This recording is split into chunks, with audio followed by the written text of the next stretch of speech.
Pregação expositiva pode ser resumida em 3 verbos. Primeiro, ler o texto. Ler. Você já viu um pregador subir ao púlpito e ele atropela o texto que vai pregar? Ele lê o texto atabalhoadamente. Quando você vê tal coisa, o que é que você pensa?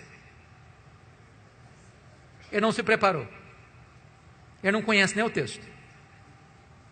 Ele não gastou tempo. Talvez ele está dizendo o seguinte: o que importa aqui não é o texto que eu estou lendo, é o que eu vou falar depois. Deixa eu dizer uma coisa para você. A parte mais importante de um sermão é o texto. Porque só vai ser sermão se ele expor o texto que ele leu. Então é uma recomendação: leia o texto 1 vez, 5 vezes, 10 vezes, 20 vezes. Leia. Deixe que esse texto entre em você. Se possível, decore o texto.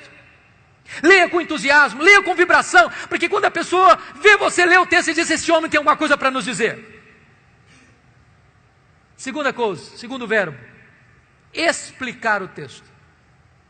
Calvino dizia que pregação é explicação da Escritura. A não ser que você explique o texto, você não pregou. Você conhece aquele tipo de pregador que lê o texto, vai embora do texto e nunca mais volta para o texto?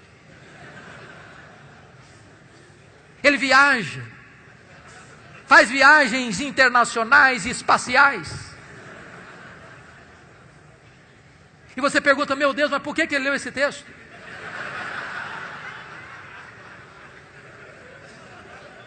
Você conhece aquele tipo de pregador que diz assim: eu já tenho o sermão, só preciso encontrar um texto agora?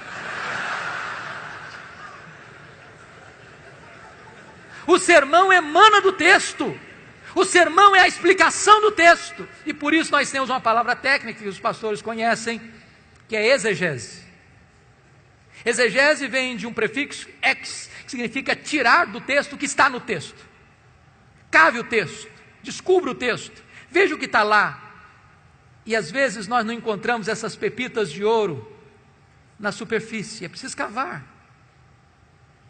Esse é o papel do pregador: ir para o texto, perguntar ao texto, mergulhar no texto, descobrir as riquezas do texto, trazer isso à tona. Sabe, irmãos, quando uma igreja se acostuma com pregação expositiva, ela não quer mastigar palha mais. Depois que ela descobre a riqueza da Escritura, ela não tolera mais escutar sermão que não seja focado na Escritura, que exponha a Escritura. O contrário de exegese é exegese. Exegese tem o prefixo eis, significa colocar lá, o que não está lá. Tem muito pregador que vai para o púlpito com as suas ideias. E ele tenta impor ao texto o que ele pensa, o que ele acha. Ele já tem uma ideia preconcebida. Mas isso não é pregação. Pregação é quando você vai para a Escritura e deixa que a Escritura fale. Você é apenas o canal. Você é apenas um instrumento. O terceiro verbo, importante pregação expositiva: primeiro é ler o texto. Segundo é explicar o texto. Terceiro é aplicar o texto.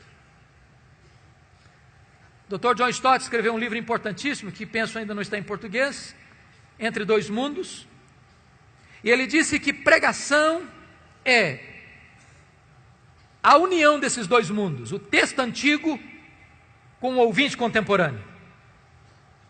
Se você não conectar o texto ao ouvinte, você não pregou. Pregação não é um discurso diante do auditório. Pregação é uma palavra ao auditório. A pessoa precisa entender: é com você que eu estou falando.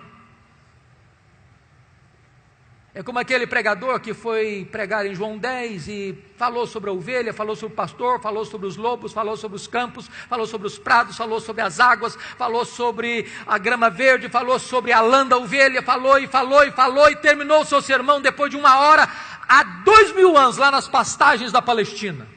E o auditório perguntou: e daí? E daí? Isso tem a ver comigo?